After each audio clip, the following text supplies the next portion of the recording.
with Ed. And Ed, you want to welcome our guest now? Yes, I want to welcome Larry Pratt, who's Executive Director of Gun Owners of America. Larry, welcome to today's issues. Thank you, gentlemen. Good to be with you. Thank you, Larry. Appreciate it. You've been busy lately, haven't you? Just a wee tad. Tell us about your organization, if you would. Gun Owners of America for over 30 years has been lobbying the Congress to get rid of unconstitutional gun laws, and we, as you probably know, have been working in the media to try to help accomplish that objective. Larry, this is Tim, by the way, with Ed.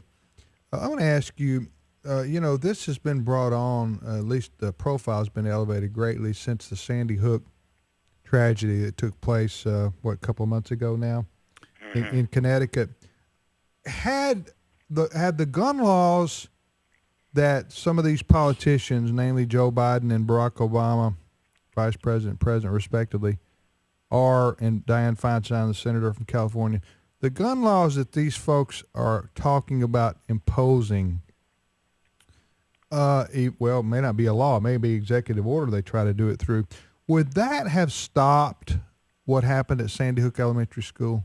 Well, we know it didn't, because the laws that they're proposing are the law in the state of Connecticut.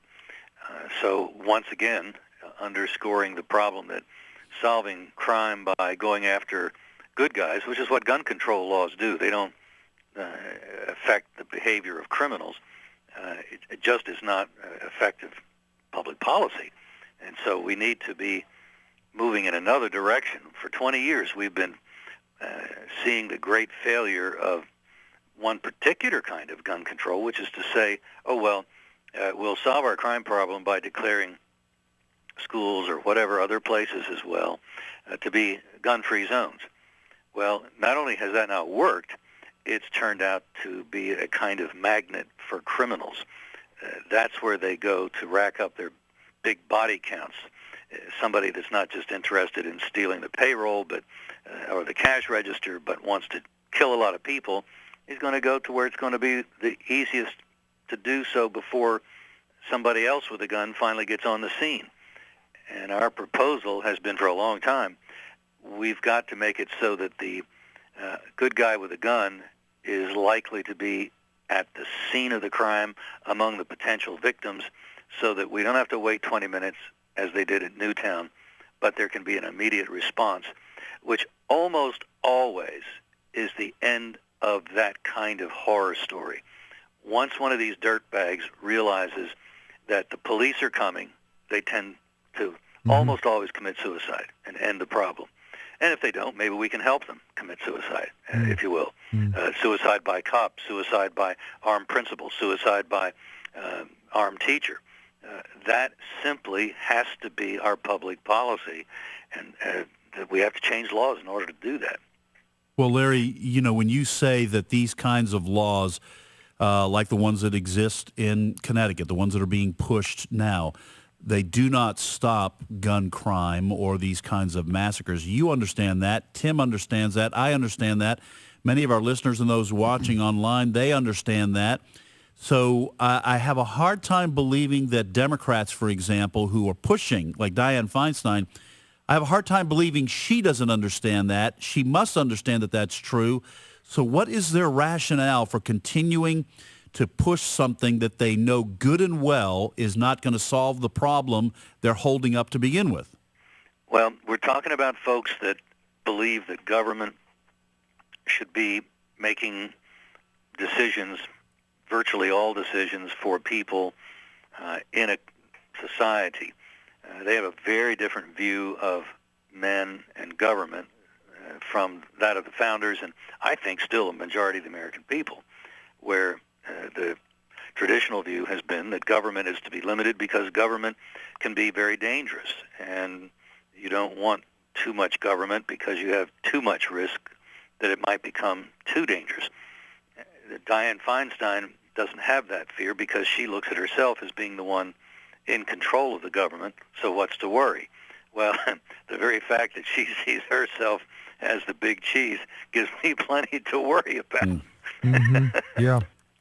Talking to Larry Pratt from Gun Owners of America. I'm Tim Wildman with Ed Vitagliano on American Family Radio. You know, Ed, like you were just saying, that's what you just described, what Larry talks about is common sense. Yeah. It's common sense. I mean, if you have a gun, if the bad guy has a gun and you don't have one, you're going to die if he wants to kill you. Unless he runs out of bullets. Yeah, Right. and so if you don't have a gun, then you don't You've have. got to wait for the police. You got to wait for the police, and that's waiting for him to run out of bullets is really not a good plan. Right. No, it's terrible. I mean, and so now, Larry, what a lot of this is centered on, and I was having a discussion with a guy not too long ago, and this fellow was from Canada, and he was asking me about what I thought about this, and he was a sportsman, he was a hunter and everything like that, but he said, we've had some gun laws in Canada. He said, I don't know though what you need a such and such for. I think is it assault weapon? Assault weapon where, and he was Canadian. He didn't have an American appreciation necessarily for gun rights. Right. Exactly. Or our Constitution. But how do you answer that when people say, well, what do you need that kind of that assault weapon for? Well, I guess there's two answers to that. First of all, it's not a question of need. The Constitution protects my God-given right to have a firearm of that nature, what they call assault weapons, but which are, frankly, defensive rifles. And they've been used that way by Korean merchants during riots, by people after Katrina when the cops also weren't anywhere around. South Florida has had many such situations with hurricanes there. So the reality is that the police can't always be there, and there'll be times when they may not be there for a long time. That's when the dirtbags of the world go on the march. And the only thing that's going to keep them from coming to your house and your store is the realization that might be their last decision in this world. And again, think about it, folks. Whatever argument you may make, like the gentleman made with me, what do you need that for? First of all, the constitutional issue, but secondly, if you are going to prohibit people from owning guns or from having certain kinds of guns like that, then the criminals, the people who are determined to do terrible and bad things, they don't care about the laws. Right. Okay? Or else they wouldn't be the kind of people they are in the first place. And so it's not going to stop the bad guys from, well, I guess, Larry, the one argument that the political left in this country who are for gun control would make is they would say, what would they say when you say this is not going to stop criminals from getting the gun? Would they say, oh, yes, it will in this respect, A, B, and C? Well, if they do that, we can point to the fact that in 1990, the American Medical Association published a study of the background check law that had been on the books, supposedly intending to keep the wrong people, at least, from getting any kind of gun. And they found that that didn't have any impact on crime. The ban on semi-automatics on these defense weapons was dropped after a 10-year experiment with it because it was found that it hadn't had any impact on crime. So everywhere the anti-Second Amendment folks turn, their solutions have been tried and at best proven ineffective.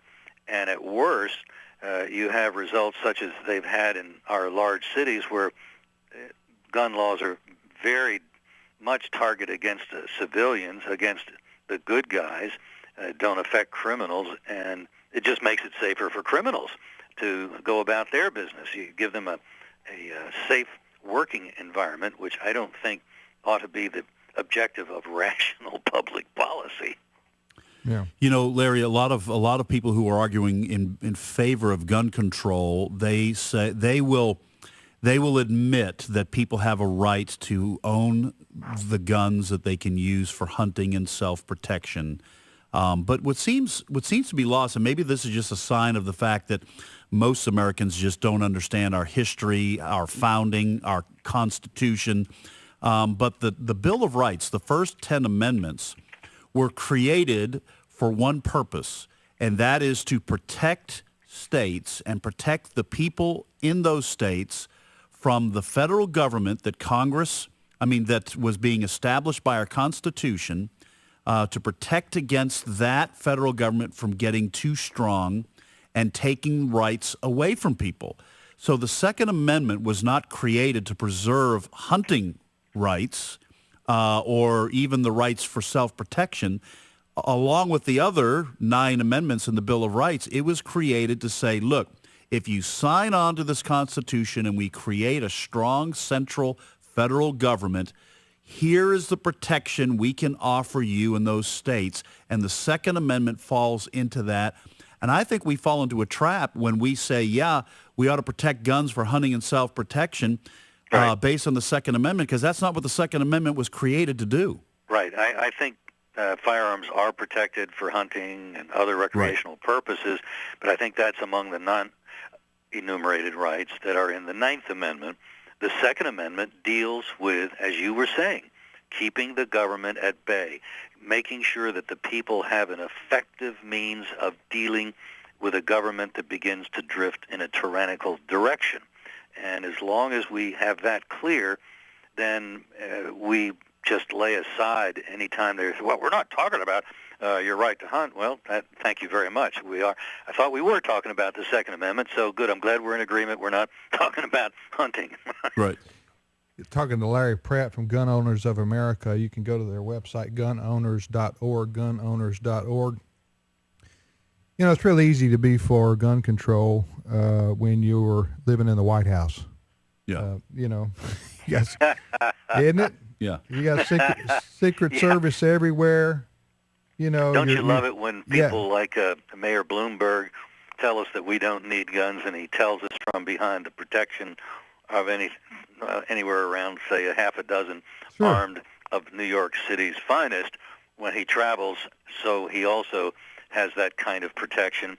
So does Senator Charles Schumer when they give us the same lecture that Mayor Bloomberg does. These advocates of why guns are bad and who needs a gun, well, let's put it this way. Guys, lead by example. Exactly. I mean, the president's daughters have armed guards to protect them at their schools. 14 for 2 girls. Now, I don't resent that, but I do resent him lecturing me that I don't need any guns. It's an excellent point. Has anyone ever said to Charles Schumer, okay, we'll consider the argument here if you drop all Secret Service protection and all police protection for the rest of your life, including right now, if you will do that and put a sign in your yard that says no guns in this house. That's right. And say that we will wait at the Schumer house. We will wait for the cops to come just like every other American. And this is, by the way, not a slight to our law enforcement officers. No. They just can't be everywhere at once. Exactly and it takes time to get to your house when you call 911. But Charles Schumer, if you are willing to wait for the cops to come, when you hear that glass breaking in the back of your house, then we'll do the same thing. Yeah. And they'll say, well, but the cops are trained and the average guy is not. Well, that's, to a certain extent, that's probably true, but not in all cases. But even if we just grant that for discussion, your point is what needs to govern. They cannot be everywhere. And I don't need a whole bunch of training at 10 feet. That woman down in Georgia who protected her twins by retreating to the furthest place of the house and still was discovered by the intruder, she fired 6 times, hit him 5 times. Right. So the implication was that she had never fired that gun before. She was doing what her husband had showed her, like, don't point this end at yourself. This is where you pull to make it fire, but don't put your finger there until you're ready. Only point, all those kinds of safety instructions. I'm sure he had rehearsed her, and it might even have dry fired the gun. I'm not sure exactly what could have all been taken away from the way that story was reported to us. But the fact of the matter is he was even on the phone with her as she was dealing with the guy